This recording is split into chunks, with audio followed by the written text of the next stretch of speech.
Bonsoir à toutes et à tous et bienvenue à cette édition, le sommaire. Il est désormais interdit aux véhicules à 4 roues de stationner sur la voie de l'hôpital CHU Mel Sojema. C'est ce qu'il faut retenir de l'arrêté préfectoral en date du 28 septembre signé du préfet du littoral Alain Orunla. Le député de l'Union progressiste Gérard Benouchi s'est prononcé sur la rencontre Talon-Yahi, plus précisément sur les doléances de l'ancien locataire de la Marina. Nous y reviendrons. En prélude à la rencontre Tanzanie-Bénin pour le compte de la 3e journée des éliminatoires Coupe Qatar 2022, les écureuils du Bénin ont démarré leur entraînement ce lundi au stade Mathieu Kérékou. L'entraîneur du Suet a expliqué l'absence de certains joueurs à cette séance.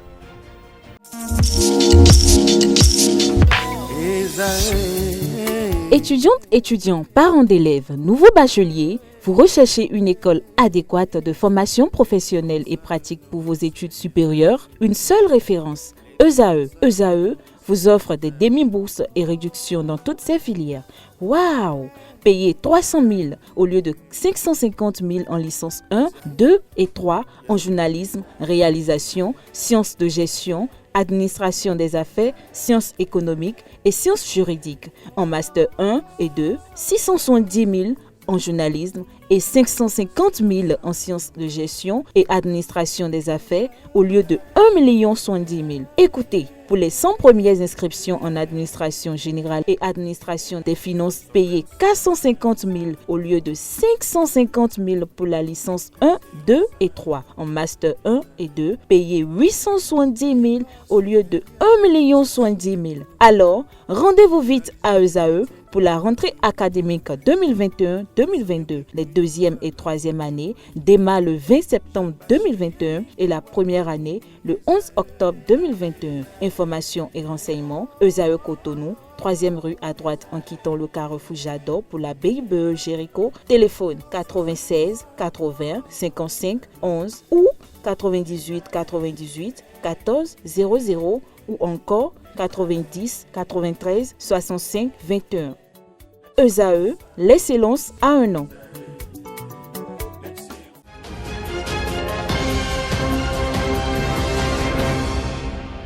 À nouveau, bonsoir. Interdiction de stationnement ou d'arrêt de tout véhicule à 4 roues sur la voie pavée allant de l'hôpital CHU Mel au carrefour Sojema passant devant le lycée Koulibaly.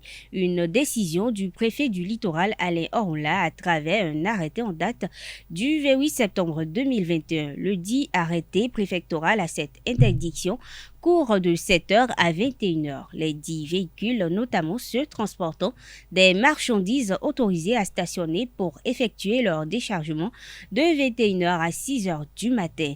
Tout contrevenant à cette nouvelle mesure s'expose au paiement d'une contravention sans préjudice des frais de fourrière. Selon le préfet, cette décision est prise afin d'assurer la mobilité urbaine et la sécurité publique des populations en conformité aux devoirs régaliens de l'État et des lois et aux lois en vigueur en République du Bénin. Le maire de Cotonou et le directeur départemental de la police républicaine sont instruits chacun en ce qui le concerne de l'application stricte et sans faille de ces dispositions du dit arrêté préfectoral. Les réactions et avis continuent de se faire entendre depuis l'historique rencontre entre les deux anciens amis Thomas Boniaï et Patrice Talon au cours d'un tête-à-tête tenu le mercredi 22 septembre dernier. Le président d'honneur des démocrates, l'un des principaux partis de l'opposition, avait présenté une liste de doléances au président Patrice Talon pour la décrispation de la situation sociopolitique au Bénin. À la suite de cette rencontre considérée par la plupart des analystes politiques comme un signal retentissant pour la décrispation politique après des années de mésentente, le député UP Gérard Benouchi émet des doutes sur l'aboutissement des doléances de l'ex-président Boniaï à son successeur Patrice Talon. Je vous invite à suivre un extrait des analyses de Gérard Benouchi. Lorsque je prends l'ancien chef d'État Boniaï, je pense que son passé ne milite pas forcément en sa faveur, étant donné que ayant connu l'homme aux affaires, il est émotif, vous me permettez de me le dire, et sensible aux critiques, sensible aux rumeurs, sensible à ce que les autres disent. Donc de ce point, je ne peux pas éliminer que l'on puisse assister à une certaine versatilité, mais si cette fois-ci, tirant leçon de son parcours, de cela, des difficultés, si je peux les appeler entre griffes, le temps qu'il a passé, s'il peut faire son examen de conscience et comprendre que beaucoup de ses sympathisants, beaucoup de ses laudateurs, surfent sur cette dissension entre griffes entre son prédécesseur et lui, et en font leur fonds de commerce, et qu'il est temps donc qu'il se libère de cette famille qui profite de lui, pas forcément pour ses intérêts à lui, pas forcément pour l'intérêt du pays, mais pour leurs intérêts personnels inavoués. S'il peut le comprendre et se mettre à la hauteur de la mêlée, je pense que cette fois-ci, il doit pouvoir donc s'extirper de l'eau et puis avoir les regards fixés sur son objectif, qui est d'aller véritablement à une réconciliation pour une véritable paix dans ce pays, si tant est qu'il aime le Bénin. Pour Boni Yayi, qui représente quand même, qui a des partisans, qui représente une force politique, qui représente un camp, ou un clan, comme j'allais le dire, au sein duquel beaucoup ont maille à partir avec la justice, et certains sont hors de nos frontières sous le sobriquet de exilés politiques, alors qu'il n'en est pas question. Certains. Donc pour vous, il n'y a pas d'exilés politiques? Non, vous le savez bien qu'il n'y a pas d'exilés politiques. Personne n'a été poursuivi pour les opinions qu'il aurait émises, il aurait eu à émettre en ce qui concerne sa position politique. Il n'y en a pas. Tous ceux qui sont hors de nos frontières ont des affaires qui leur sont collées, qui sont liées à leur gouvernance du passé, des affaires publiques du passé. Donc, il n'y a pas d'exilé politique au Bénin que je sache, il n'y en a pas un seul. Au Bénin, idem, tous ceux qui sont en prison, personne n'a été poursuivi parce qu'on a dit il a critiqué l'action du gouvernement ou parce que il a émis des opinions qui vont à l'encontre de la gouvernance actuelle. Non, sinon qu'il y a beaucoup de gens au Bénin qui critiquent ouvertement et vertement donc l'action du gouvernement, mais qui ne sont pas inquiétés. Je peux en citer plusieurs. Mais il y a l'opposition, quand vous voyez dans l'opposition, même le leader de l'opposition, quand vous voyez Paul Humpé, il ne critique pas l'action du gouvernement. Vous prenez le patron des démocrates, Éric Nuté, ouvertement critique l'action du gouvernement. Et nous savons qu'il n'est pas au même diapason que la gouvernance actuelle. Il le dit ouvertement, il critique, mais pour autant, il n'est pas inquiété. Eugène Azatassou, vous le voyez critiquer de façon acerbe le gouvernement de Talon et Talon, mais il n'a jamais été inquiété tant que vous ne vous mêlez pas à des actions qui sont au travers de la loi. Je pense que la justice ne s'intéresse pas à vous. Donc je dis qu'il n'y a pas d'exilé politique. Donc Yayi Boni, qui est allé voir le président Talon, devait quand même, étant le chef de tout cela, devait quand même plaider en leur faveur. C'est pour cela que, naturellement, il a demandé donc leur retour. C'est une formalité en fait pour vous? C'est pas une formalité. C'est son droit le plus absolu. C'est un de devoir. Demander. Lui, il doit demander. C'est un devoir. C'est un devoir pour lui. S'il allait voir le président Patrice Talon sans parler de ceux-là, sans demander quelque chose, au nom de ceux qui ont eu à le suivre dans un passé récent, pour qui le considèrent comme leur leader charismatique, alors il aurait pu traiter de tous les noms de traite, ou qu'il soit allé pour tirer son épingle du jeu et abandonnant tous ceux qui ont eu à militer avec. Donc c'est naturel et c'est normal qu'il formule cette doléance.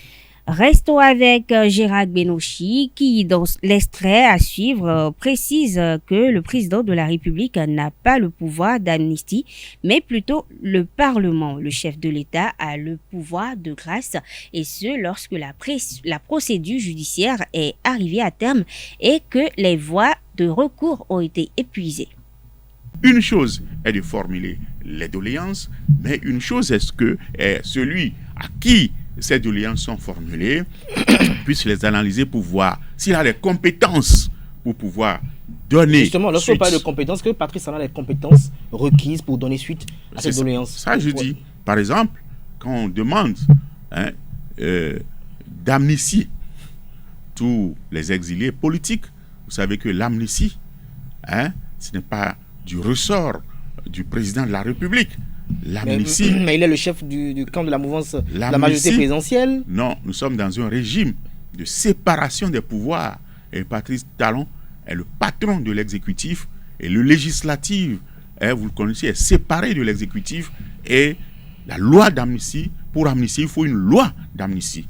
Et il n'y a que l'Assemblée nationale pour voter une loi d'amnistie. Et vous savez, nous avons une histoire récente où une loi d'amnistie a été votée. Vous savez que c'était suite à une réunion politique, à une conférence politique des forces vives de la nation, où il a été décidé au Palais des Congrès de mettre dans les points à exécuter le vote d'une loi d'amnistie, et l'Assemblée nationale a pris sa responsabilité en votant cette loi. Mais justement, si le président Patrice Talon émet le vœu aujourd'hui... Il ne suffit pas que le président Patrice Talon émette le vœu, mais il faut que l'Assemblée nationale, l'ensemble des députés l'acceptent, parce que c'est les députés qui votent, ce n'est pas Patrice Talon, patron de l'exécutif, qui vote les lois. Il peut suggérer, mais il n'a même pas à suggérer à l'Assemblée, il est dans son rôle.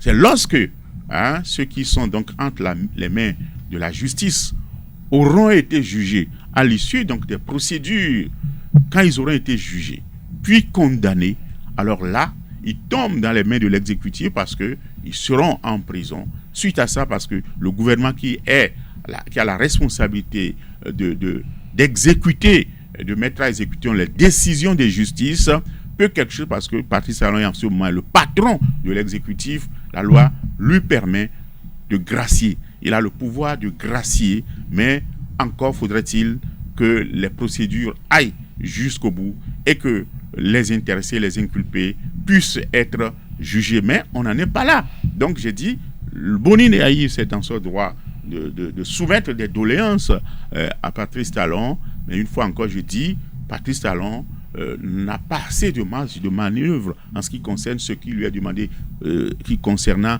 l'amnistie. Donc l'amnistie, c'est du ressort donc du législatif. Alors si au nombre des doléances qui lui ont été soumises, s'il y en a que son pouvoir en tant que chef de l'exécutif lui permet d'examiner, je pense qu'il examinera et fera telle chose qui lui paraîtra appropriée sans pour autant le conduire à violer son serment, sans se mettre au travers des lois. Il ne peut pas vouloir aider et puis lui-même se mettre au travers des lois au risque d'être traité de parjure. Alors, cette semaine, on a vu l'ancien président Thomas Bouniaï aux côtés de Adam Bagoudou, qui est député à l'Assemblée nationale, un collègue à vous, qui est de la localité de Tchitcharou, celle de l'ancien président Thomas Bouniaï.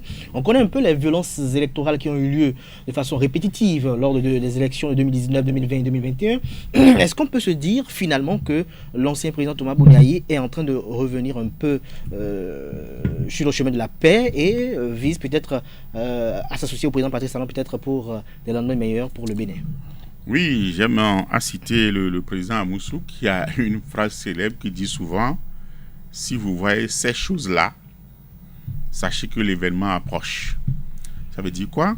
Si vous commencez à voir Yahi Boni qui entend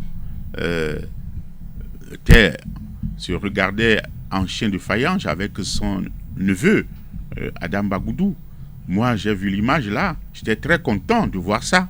J'ai même capturé l'image et je l'ai envoyé à mon collègue Adam Bagoudou avec un sourire pour dire je suis content. Donc, c'est son neveu. Que l'oncle se rapproche de son neveu, finalement, je pense que c'est fort à saluer. Et cela ne peut pas surprendre si Yahi Boni a pu se rapprocher du président Patrice Talon. Alors, il ne peut pas se rapprocher de Talon et continuer d'éviter son neveu qui soutient donc les actions de Patrice Talon. Donc, il faut savoir que des choses ont pu se passer dans l'ombre pour qu'on arrive à cette réunion avec Patrice Talon et Boni Yayi. Donc ça veut dire, ce que vous voyez là, ça veut dire la décrispation a commencé. Si certains rapprochements ont commencé à s'observer, ça veut dire qu'il y a quelque chose qui se passe et que des lignes sont en train de bouger. Le parc automobile de Ekpe est au bord d'une crise. La dévaluation du Naira et plusieurs autres problèmes affectent les activités des importateurs, employés et travailleurs. Une équipe de ZAE-TV est allée s'enquérir de la situation sur le parc. Suivez le reportage signé Carles Kitome et Anaël Dou. Le constat est désolant sur les parcs de vente de voitures d'Ekpe. Les activités sont au ralenti. Plusieurs raisons expliquent cette situation. Il n'y a pas de travail, quoi. Toi-même, tu es là, tu as constaté qu'on est assis. Et tu es parti là-bas, tu as vu les employés aussi. On ne va pas dire qu'ils sont assis, mais ils ne font rien. Il y a certaines qui disent que c'est à cause de chute des Naira là. C'est à cause de ça que cette business là a chuté. Maintenant, si tu vas voir ceux qui viennent au marché maintenant, tu vas voir les Maliens, les Burkinabés, les Ivoiriens. C'est eux qui viennent. Eux, ils viennent, ils n'achètent pas des grosses voitures. Ce sont des Nigériens qui achètent toutes les voitures, tout. Les Caracas, les haut de gamme, c'est les Nigériens. Et c'est les gens de Nigeria, c'est eux qui achètent tout. Tu vois, maintenant, là-bas, ça ne va pas, ici, ça ne va pas. Eux ne viennent plus. L'argent, il y a des jours, tu vas trouver 1000 francs ou bien 1200 pour la monnaie. Et si c'est comme ça ne les arrange pas. Donc, c'est à cause de ça, ça ne va pas se jouer ça, donc ça ne va pas chez nous aussi ici. Avant, dans les années, disons 4 ans passés maintenant là, mais on est bien. Tu viens au parc, tu as beaucoup de Libanais, donc tu as beaucoup de travail à prendre. Tu prends ici, tu prends là-bas, tu prends là-bas. Donc, en une seule journée, tu peux te retrouver avec 10 travails ou bien 10 voitures ou bien 15 voitures. Et tu sais combien tu veux prendre là. Mais aujourd'hui, c'est les retouches. Et ce n'est pas les Libanais qui donnent encore. C'est nos frères béninois, nos frères nigériens, c'est eux qui donnent. Parce que les Libanais aussi, ils ne vendent pas. Donc, c'est en vendant là que tu vas trouver l'argent pour commander les travailleurs. Voilà. C'est un peu ça. On va penser au gouvernement. Il n'a qu'à revoir comment il va faire cette affaire-là va recommencer normal comme ça a été avant. Face à cela, difficile pour les employés et travailleurs du parc de joindre les deux bouts. Ils sont à la limite de l'abandon. Je fais en tuerie. On travaille sur moteur. Sur moteur, ça amène tâche, ça amène rouille ou bien ça amène huile, on enlève, on gratte, on met peinture, tout comme ça là, pour arranger bien la voiture. Et maintenant, c'est à travers le système du marché, comme les gens ne rentrent pas comme ça là, tout. Donc le marché c'est un peu bas maintenant, pas comme avant. Vraiment, il ne vient pas comme ça, vraiment, il ne vient pas. C'est pas comme avant. C'est avant, tu vas trouver une personne qui peut venir payer 10, 15, mais maintenant, là, si tu as eu 1, 2, 3, ça ne dépasse pas ça. Les importateurs et usagers des parcs attendent des propositions des autorités compétentes pour une sortie de la crise. Une vingtaine de cybercriminels ont été placés sous mandat de dépôt le vendredi 1er octobre dernier suite à leur présentation au procureur spécial de la Criette. Ils ont été interpellés par l'Office central de répression de la cybercriminalité dans le cadre de la lutte contre la cybercriminalité. Ces derniers sont accusés des faits d'escroquerie en ligne. Les présumés criminels proposent à leurs victimes des services occultes de prêt d'argent, d'emploi ou des aventures amoureuses. Ils ont réussi à arnaquer au total 20 millions de francs CFA aux victimes. Présentés au procureur, les présumés cybercriminels, dont un mineur, attendent d'être fixés sur le sort. Spiritualité dans cette édition. L'homme, pour choisir sa profession, doit s'appuyer sur sa nature spirituelle, selon Maître Yezaël. Selon lui, ce n'est pas parce que le métier d'avocat donne beaucoup d'argent qu'il faut s'y lancer. Le spirituel pense que l'homme doit faire appel à sa divinité qui n'est rien d'autre que le divin en lui. Écoutez-le au micro de Jacques Marion. Tout vibre, tout est vibration. Tout a une énergie, disons une nature spirituelle et une nature physique. C'est pas parce que le métier d'avocat donne beaucoup d'argent que je vais devenir avocat. Non. Si c'était le cas, tous les avocats seraient riches. Vous allez voir des avocats pauvres, mais de simples instituteurs qui vont construire des maisons à étages. Mais comment est-ce que cela s'explique?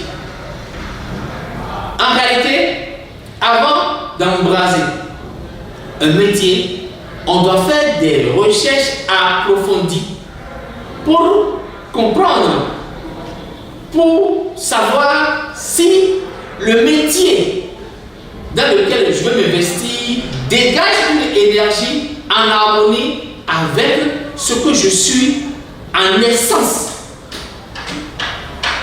Sans ça, vous passez à côté de la plaque et vous allez vivre le calvaire, l'enfer tout le temps. Tout le monde ne peut pas être journaliste, tout le monde ne peut pas être spiritualiste, tout le monde ne peut pas être vulcanisateur. Mais non, il faudrait que l'énergie que vous portez en vous, en essence, cette énergie soit en harmonie avec votre métier, votre vie professionnelle. Et très facilement, tout se passe bien. Si vous choisissez mal votre métier, peut-être le métier d'avocat, et même vous corrigez et vous trouvez 10 millions, vous aurez un problème de 50 millions. Imaginez, ça voudra dire qu'en réalité, vos 10 millions partent et vous avez un problème de 40 millions. Vous voyez, vous avez 40 millions comme dette ou comme fardeau. C'est pour vous dire ceci.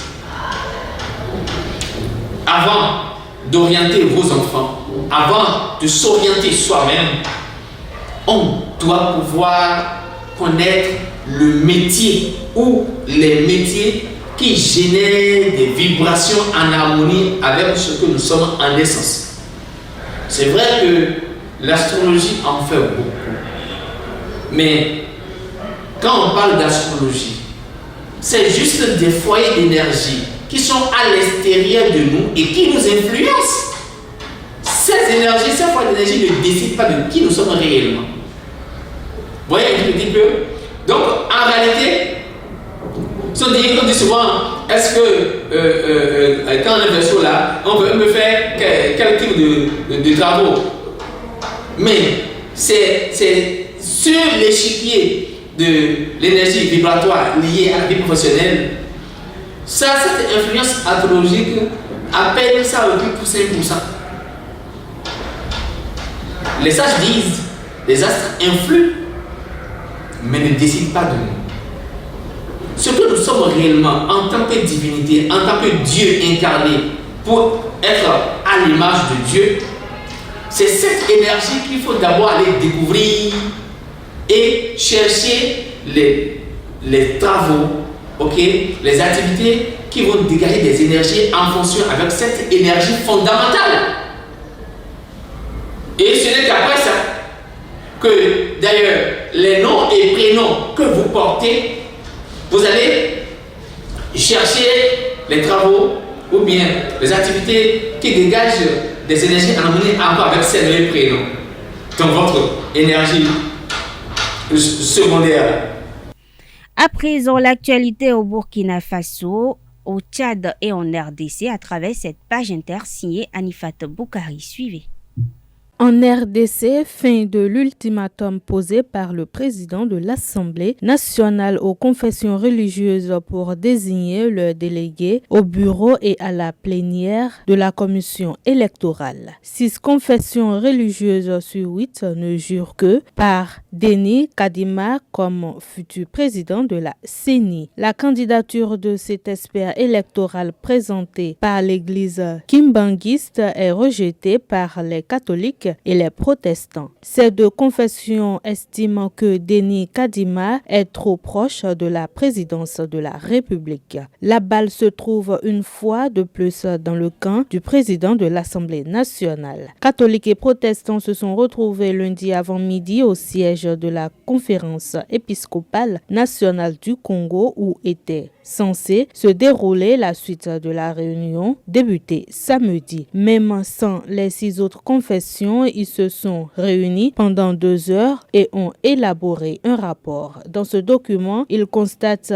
la persistance de la divergence mais disent rester ouverts à la poursuite des échanges pour clore ce dossier. Au Burkina Faso, au moins 12 soldats ont été tués dans une attaque ce lundi selon des sources sécuritaires. C'est le détachement militaire de Yirgou situé dans la commune de Barsalogo dans la région du centre-nord qui a été visé par des hommes armés. Les assaillants seraient venus à moto et avec des pick-up. Suite aux échanges de tirs, au moins 14 militaires ont été tués et plusieurs blessés ont été enregistrés. Tous les blessés ont été évacués dans la localité de Foubé, située à une 60aine de kilomètres au nord de la commune de Barsalogo pour leur prise en charge. Et pour finir au Tchad, le Conseil national de transition dont les 93 membres ont été désignés par le chef de la junte a été installé lundi 4 octobre à N'Djamena en lieu et place de l'Assemblée nationale élue en 2011, dissoute par le Conseil militaire de transition au pouvoir. Prévue par la charte de transition, cette assemblée provisoire ne fait pas l'unanimité dans le pays. Le Conseil national de transition qui débute son mandat ce mardi est une des institutions clés de la transition en cours au Tchad. Selon la charte de transition, le CNT sera chargé, le moment venu, d'examiner et d'adopter le projet de constitution qui sortira du dialogue national inclusif. Sport dans cette édition, les écureuils du Bénin ont rallié ce mardi Dar es Salaam où ils affrontent jeudi prochain les Taifa Stars de Tanzanie pour le compte de la 3e journée des éliminatoires de la Coupe du Monde Qatar 2022. Avant de quitter Cotonou, Khaled Adeno et ses coéquipiers se sont entraînés dans la matinée au stade de l'Amitié Générale Mathieu Kérékou, une séance à laquelle n'ont pas pris part Sebio Soukou et Ceci d'Almeida déclaré forfait pour ce match décisif contre la Tanzanie. Le sélectionneur Michel Dussuet a évoqué les raisons de leur absence et l'enjeu de la double confrontation contre l'équipe tanzanienne. Oui, ce sont 2 absences qui sont préjudiciables forcément parce que ce sont des joueurs potentiellement titulaires, donc forcément c'est préjudiciable. Maintenant, voilà, Sebio attend un heureux événement, donc il est resté auprès de madame pour son premier enfant et on espère juste que ça va bien se passer et que ça va vite se passer pour qu'on puisse éventuellement le récupérer pour le 2e match. Et puis Cécile, après une semaine d'entraînement, a ressenti encore une gêne sur la fin de semaine, donc on a décidé que ce n'était pas la peine qu'il rejoigne le groupe mais qu'il continue son traitement là-bas à Valenciennes. On sait que cette équipe de Tanzanie, c'est une bonne équipe qui est en progression depuis pas mal d'années maintenant. Et donc on est toujours avec beaucoup de respect, comme je l'ai dit, et pas de crainte. On a aussi des arguments à faire valoir et on aura l'ambition de prendre un maximum de points. Je l'ai dit, le curseur, c'est le maximum de points, donc forcément ça impliquerait 2 victoires. Maintenant on sait que voilà, gagner à l'extérieur et enchaîner avec 2 victoires, c'est jamais facile et la Tanzanie est une belle équipe. Donc voilà, abordons déjà ce premier match et abordons-le avec le maximum d'ambition. On sait que la Tanzanie, chez elle aussi, c'est souvent dangereux sur le plan offensif, donc il faudra qu'on soit très, très prudent, très, très rigoureux et très concentré aussi sur ce match-là pour revenir avec quelque chose de là-bas. Il nous fait défaut, avec ces temps de Covid, là, ça nous manque franchement le soutien du public. On aurait aimé que que le stade soit plein pour nous aider et pousser les joueurs à la victoire. Maintenant, on sait qu'ils sont derrière nous, on sait qu'ils regardent, on sait qu'ils nous suivent et voilà, on fera tout encore pour les satisfaire.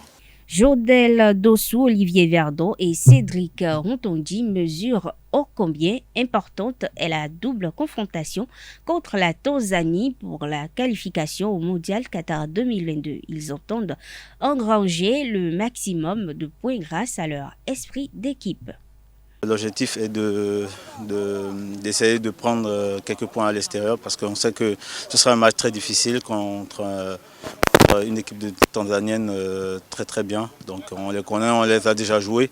On sait que ce ne serait pas le même match, mais on a une double confrontation qu'on doit essayer quand même de bien se positionner dans ce groupe, de bien faire valoir nos forces et bien se regrouper afin de faire un bon résultat en Tanzanie.